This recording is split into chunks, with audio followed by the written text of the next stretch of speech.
In this guide, I'm going to show you how to fix PS5 controller stick drift. This is Aiden from JustBoz, and before we get into this guide, make sure to like the video and subscribe to the channel with all notifications on. It really does help with the channel, and it lets us know that you want more content like this, so we greatly appreciate it. If at any point throughout this guide you did have any questions, just ask them down in the comment section below and we can help you out further. I'm going to be doing my best to reply to every single comment down there.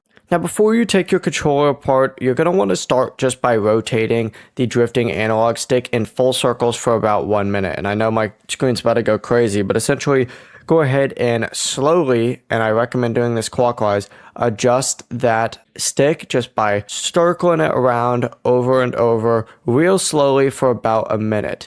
After you do it for a minute, rotate it the opposite direction for about another minute, and this can help loosen any dust or debris trapped around that stick. And then just press that analog stick down like you're clicking the L3 or R3 button while holding it down, then rotate in both directions again for about a minute.